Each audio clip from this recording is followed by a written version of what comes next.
असल में आरएसएस के कार्डर्स ईसाइयों को मार रहे हैं। असलियत ये है, जो मैंने आपको दो नाम गिनाए हैं, आरएसएस की संगठन उनको मार रहे हैं, लेकिन इसमें लड़ाई राजनीतिक फायदा हिंदू वर्सेस क्रिश्चियंस का उठाने की कोशिश करेंगे। लेकिन जो मैतेई समाज भी है वो ज्यादातर सो कॉल्ड अपर कास्ट से आता है, तो ये हमारे SC ST OBC भाइयों को समझना चाहिए, और वो यहाँ के नॉर्दर्न इंडिया के गए हुए लोग हैं, ये भी हमारे पूरे देशवासियों को समझना चाहिए। आरएसएस के कार्डर्स, आरएसएस और मनुवादी कार्डर्स ने ये वहां पे जाके उन्होंने ये सारा घटना चक्र रचा है, सब कुछ उनका किया धरा है। और अमित शाह साहब वहां पे बैठ के इंश्योर कराने गए थे, अपना गुजरात का जो उनका एक्सपीरियंस है उसको सिखाने के लिए, और उसको फोर्स ही करने गए थे। अगर आप लोगों को याद होगा, उन्होंने बोला था मैं दोबारा आऊंगा, गए कभी दोबारा, क्योंकि उन्होंने सारा कुछ वहां पे फिक्स कर दिया। ठीक से चल रहा है सब वहां पे, उनके हिसाब से चल रहा है, प्रधानमंत्री जी के हिसाब से चल रहा है, गुजरात मॉडल के हिसाब से चल रहा है, तो वो नहीं आएंगे। मणिपुर के चीफ मिनिस्टर साहब ने खुद माना है कि ये तो एक घटना वीडियो बन गई, ऐसी तो 100 से ज्यादा घटनाएं हुई हैं। मेरा ये कहना है कि नागपुर में बैठे अपने बॉसेस को गिरफ्तार करेंगे, ये है सवाल, क्योंकि मणिपुर की जो घटना है वो गुजरात मॉडल और 1984 दंगों का रिपीटिशन है, जिसमें आरएसएस, बीजेपी, बजरंग दल, विश्व हिंदू परिषद और मनुवादी ताकतें जो भारत देश का संविधान खत्म करके हिंदू राष्ट्र बनाना चाहती हैं, उनकी डायरेक्ट इन्वॉल्वमेंट है। उन्होंने ही ऑर्गेनाइज किया है, उन्होंने ही ये सब घटनाएं कराई हैं। मुद्दा ये है कि आरएसएस और बीजेपी के लोग इसमें कब अरेस्ट होंगे, जब ही इसमें सच्चाई निकल के सामने। जामिया वर्ल्ड, इंसाफ की आवाज। मनुवादी मानसिकता की लॉबी की देखरेख में किया गया, जो भारत का संविधान खत्म करके मनुस्मृति लागू करा के हिंदू राष्ट्र बनाना चाहते हैं, और उनकी ऑर्गेनाइज्ड कार्डर्स जो, और दो मैं आपको एजेंसी, उनका जो ऑर्गेनाइजेशन नाम भी बता, रामबाई तेंगुल और मैतेई लिपुन, ये दोनों आरएसएस के संगठन हैं। राम माधव जी हो या दूसरे आरएसएस के जो इंचार्ज है नॉर्थ ईस्ट के, वो बहुत दिनों से इस काम पे लगे हुए हैं कि ट्राइबल और दूसरे लोगों के बीच में झगड़ा कराया जाए। और उन्होंने ये जो मणिपुर सरकार है, मैं आपको बता रहा हूँ, ये जो ऑर्गेनाइजेशन के नाम बताए मैंने, रामबाई तेंगुल और मैतेई लिपुन, ये आरएसएस के संगठन हैं। ये इनके कार्डर्स ने ये सारी हरकतें की हैं। जो मुख्यमंत्री हैं उन्होंने वो केस जानबूझ के इस तरीके से अपने वकीलों से लड़वाया कि ट्राइबल्स, मैतेई को भी ट्राइबल्स बनाया जाए, क्योंकि मैतेई वो लोग हैं जो कि सो कॉल्ड अपने आप को अपर कास्ट कहते हैं, वो नॉर्दर्न इंडिया से वहां गए थे। अगर कोई बाहर के आए हुए लोग हैं वहां पर, तो मैतेई हैं, नागा, जायमी और कुकी नहीं है, वो लोग तो उसी इलाके के हैं, थोड़ा बहुत इधर उधर हो सकते हैं। जो हमारे बहुत सारे जो अपने आप को सेकुलर जर्नलिस्ट भी कहते हैं, बड़े बड़े नाम है उनके, मैं नाम नहीं लेना चाहता, उनकी अगर सरनेम से आपको सबका पता लग जाएगा, कुछ अपना सरनेम छुपाते भी हैं, वो लोग भी इसको मैतेई और कुकी और जो लोगों के बीच की लड़ाई बता रहे हैं। ऐसा बिल्कुल नहीं है। आरएसएस के कार्डर्स ने ये सारी हरकतें की हैं। ये वही उसी तरह के ट्रेन कार्डर्स हैं जो गुजरात 84 के दंगे, या यूपी और जो दिल्ली नॉर्थ ईस्ट में जो हमले हुए थे, वही जो जहांगीरपुरी में जो होता है, और वो बिल्कुल डायरेक्टली वही कार्डर्स थे। पूरी मैतेई कम्युनिटी ने ऐसा नहीं किया। राहुल गांधी जी वहां गए थे और उसका कोई बड़ा रिजल्ट वो प्राप्त नहीं कर पाए, ये बात तो मैं मानूंगा, लेकिन आग बुझाने गए थे, ये बात पूरी दुनिया माने। आग नहीं बुझा पाए क्योंकि अभी वो किसी पद पर नहीं है। गवर्नर साहिबा जो है वो ऑलमोस्ट टेलीविजन पे रोने वाली उनकी शक्ल हो गई थी मणिपुर के बारे में बोलते हुए। उनके पास तो कलम में ताकत है ना, वो गवर्नर्स रूल क्यों नहीं लगा देती वहां पे, वो आर्मी के हवाले क्यों नहीं कर देती वहां पे, उनकी तो कलम में ताकत है ना। तो सतपाल मलिक जी की बात आपको अगर याद होगी कि प्राइम मिनिस्टर उनको फोन करके प्रेशर डालते थे, तो मणिपुर की गवर्नर साहिबा क्योंकि महिला है, तो प्रधानमंत्री जी, मेरा पूरा ये इल्जाम है उनके ऊपर कि उनको भी गवर्नर रूल लगाने से रोक रहे हैं। वहां पे अमित शाह जी गवर्नर रूल लगाने से गवर्नर साहिबा को रोक रहे हैं फोन कर करके, ऐसा मेरा इल्जाम है। पहले तो राष्ट्रपति जी आदिवासी हैं, तो वो आदिवासी की पीड़ा को सबसे ज्यादा समझती हैं, बिल्कुल इतना भी है, और महिला भी है तो महिलाओं की पीड़ा को सबसे ज्यादा समझती हैं, इतना भर है, वरना वो राष्ट्रपति है, वो सबकी पीड़ा को समझने और उसका निवारण करने वाली पोजीशन पर देश की और वो कुछ नहीं कर पा रही हैं, तो मुझे पूरा यकीन है इस बात का कि वो एक रात भी चैन की नींद नहीं सो रही होंगी। नरेंद्र मोदी जी तो पूरी पार्टी करते घूम रहे हैं, लेकिन राष्ट्रपति महोदया मुझे पूरा भरोसा है कि जब से मणिपुर में ये घटनाएं हो रही हैं, जो भारत देश का नाम पूरे दुनिया में बदनाम कर रही हैं, तो राष्ट्रपति जी एक रात भी नहीं सोई होंगी चैन की नींद। वो रोज कुछ ना कुछ कोशिश कर रही होंगी। लेकिन ये जो हमारे प्रधानमंत्री जी और होम मिनिस्टर हैं, ये इतने ज्यादा इनका बैकग्राउंड खतरनाक है, इनसे सब लोग डरते हैं, क्योंकि ये वैधानिक और अवैधानिक कार्य करने के लिए इनकी बहुत ख्याति है। तो इसीलिए मैं सबसे ज्यादा राष्ट्रपति महोदया की सेहत के लिए चिंतित हूँ। मुझे डर लगता है कि उनको नींद नहीं आई होगी बहुत। राष्ट्रपति तो इतनी ताकत रखती है ना, वहां पे गवर्नर्स हाउस में जाके सिर्फ बैठ भी सकती हैं।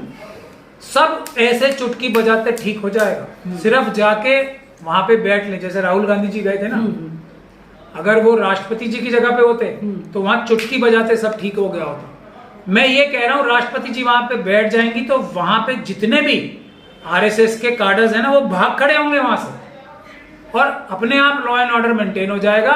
मेतई जो है वो इस बात को मान जाएंगे कि हम ट्राइबल्स नहीं है, और ये हमको आरएसएस के कार्डर्स ने झूठा पढ़ाई कराई थी और हमने झूठा वो एक दावा किया था। मैं ये बात को पूरे दावे के साथ कह सकता हूँ।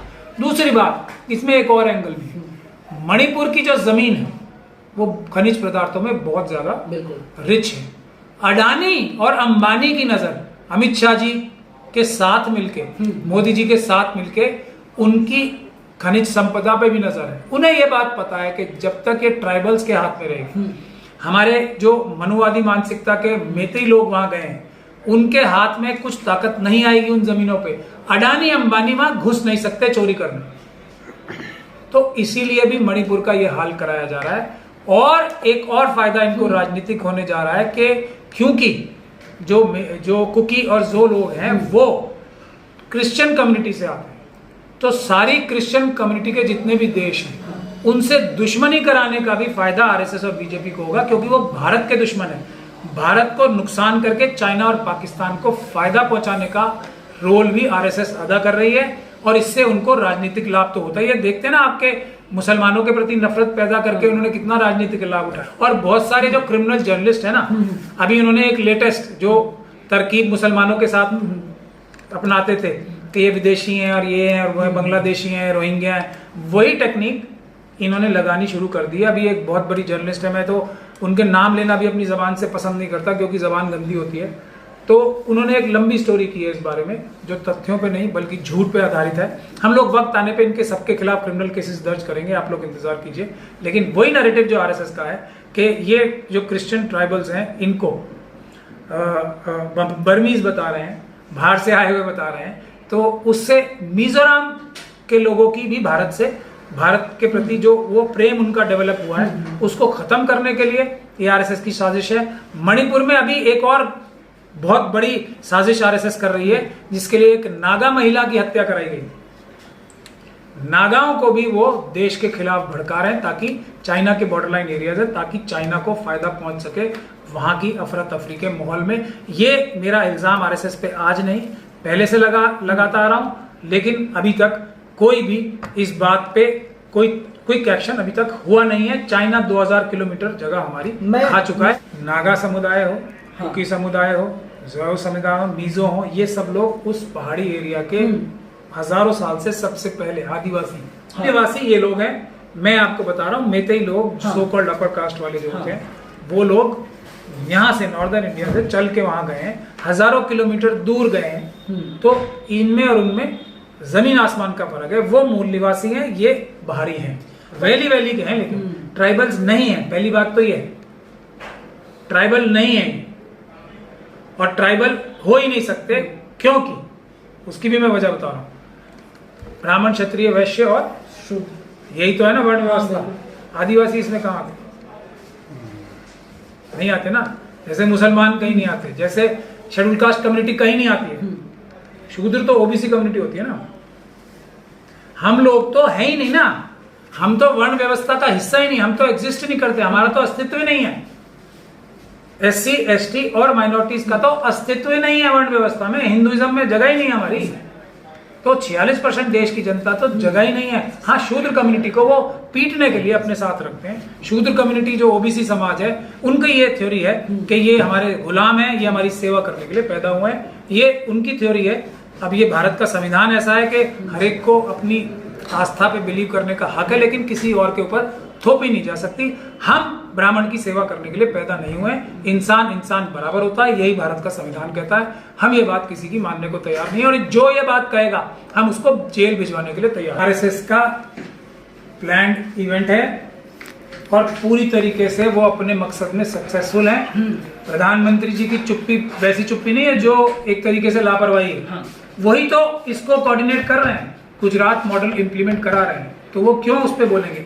लेकिन इस तरीके से ये बात बोलने की कोशिश या हिम्मत कोई कर नहीं रहा है, इसीलिए ये दुर्भाग्य है कि ये घटना सॉल्व नहीं हो रही है। अगर हम सब लोग मिलकर इस बात को खुले तौर पे कहेंगे कि आरएसएस ने प्लान करके और इसके सबूत जुटाकर अदालत में पेश करेंगे, तो ये आरएसएस की सहयोगी संगठन जो ट्रेन करके भेजे गए हैं, ये सारी घटना उन्होंने ऑर्गेनाइज की है। मैत्री समाज ने नहीं की, हिंदू समाज ने नहीं की है, ये आरएसएस के कार्डर्स ने की। जो मैत्री लोग थे वो दिल्ली में रह रहे थे, जो 10% जगह है पूरे मणिपुर प्रदेश की, और जो ट्राइबल लोग हैं वो पहाड़ों में, जो कि 90% जगह। ये आपस में उनकी एक तरीके से अंडरस्टैंडिंग या कॉम्प्रोमाइज हुआ था। लेकिन आरएसएस के कार्डर्स ने नागपुर और ज़ायनिस्ट फोर्सेस जो तेल अवीव में बैठी गई है, वहां से लिखी गई है। रामबाई तेंगुल, मेती लिपुन, ये 2 संगठनों के मैं नाम बता रहा हूं आपको। ये आरएसएस के सहयोगी संगठन है या नहीं है, पहले आप ये तय कीजिए। ये घटना करते वीडियो में पकड़े गए हैं वो और उनके पूरे लोग, जिन्होंने चीफ मिनिस्टर साहब की मर्जी से नहीं, उनकी प्लानिंग से हथियार लूटे, हैवी मशीन गन्स लूटी, सारे लूटे। वो सब आरएसएस के कार्डर्स थे या नहीं थे। ये बंदूकें और हथियार आरएसएस के कार्डर्स के पास हैं या नहीं है। ये आर्मी, इसलिए तो कह रहा हूँ राष्ट्रपति महोदय वहां चली जाए, आर्मी अपने आप 3 दिन में सबको पकड़ के बंद कर दे। आरएसएस और बीजेपी की सरकार है ना, वहां तो बीजेपी का एमएलए, उनकी खुद की जो कॉन्शियस है वो जाग गई ना। देखो आप क्या मतलब, जिस कॉन्शियस को मारने के लिए आरएसएस इतनी ट्रेनिंग देती है, इतना जमीर खत्म करवाती है रगड़ रगड़ के, वो भी जमीर जाग गया। एक एमएलए बीजेपी के कह रहे हैं ना, बीजेपी के सारे एमएलए प्रोटेस्ट कर रहे हैं, लेकिन मेरा मन रो रहा है। ये मैसेज है सभी schedule caste, schedule tribe, OBC और मुस्लिम, सिख, क्रिश्चियन, बौद्ध के लिए, जो आरएसएस और बीजेपी में किसी ना किसी तरह से जुड़े हुए हैं। मणिपुर का एग्जाम्पल उनके लिए ज्वलंत एग्जाम्पल है। कल उनके साथ, सभी के साथ, उनके परिवारों के सभी के साथ ये करने की प्लानिंग ये मनुवादी मानसिकता रखती है। मणिपुर की घटनाओं से सारे लोग जो बीजेपी में आज एमपी, एमएलए, मंत्री बने बैठे हैं ना, अगर प्रधानमंत्री भी झूठ नहीं बोल रहे हैं, वो भी ओबीसी समाज के हैं, तो वो भी समझ लें इस बात को। मुझे तो उनकी किसी बात पे भरोसा नहीं होता ना, कि वो इस बात को भी वो एक झूठ की तरह ही मैं लेता हूँ कि वो ओबीसी समाज से आते हैं। शिवराज सिंह जी भी समझ लें, सभी का असर यही होने वाला है। ये मणिपुर से एग्जाम्पल सीख लें। खुद उनके मंत्रियों के साथ ये हो रहा है, जो मणिपुर के मंत्री हैं। बीजेपी को और आरएसएस को हराने के लिए पूरी ताकत से जुट जाएं, समय रहते चेत जाएं, वरना ये दीवार पे लिखी हुई बात है, आज नहीं तो कल और बहुत जल्दी ये सब के साथ SC, ST, OBC और माइनॉरिटीज के, बीजेपी और आरएसएस के कार्यकर्ताओं के साथ भी यही होना है। ये बात बिल्कुल साफ मणिपुर से हो गई, लेकिन शुरू में भी कही थी।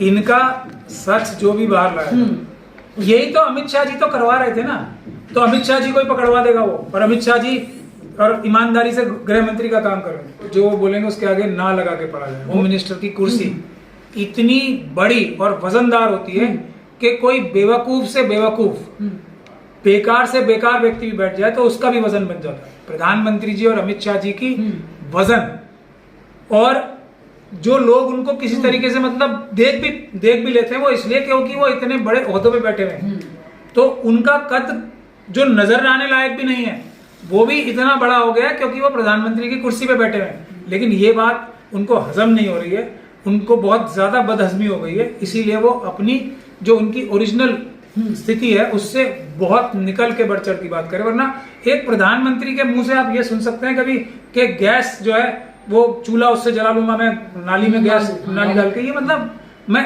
मतलब रोना आता है हमें देख देख के कि ऐसा व्यक्ति उस पद पे बैठा है और वो ऐसी बातें करते हैं कि मुझे फ्रेंच भी आती है, मुझे ये भी आता है, मेरे पास ये डिग्री है। झूठी डिग्रियां बनाने के इल्जाम लगते हैं उनके ऊपर, शर्म उनको मगर आती नहीं। तो ये उनकी जो आज जो फिर भी लोग उनको देख रहे हैं, भारत के प्रधानमंत्री हैं, बल्कि वो भारत के प्रधानमंत्री और भारत की छवि को कम कर रहे हैं। लेकिन भारत इतना बड़ा देश है, भारत के लोग इतने महान हैं कि वो पूरी ताकत लगा के भी भारत का नाम कम नहीं कर पा रहे, बल्कि फिर भी वो उतना ही है जितना रहेगा। लेकिन ये अपने आप में भारत के नाम पे एक बहुत बुरी स्थिति पैदा कर रहे हैं।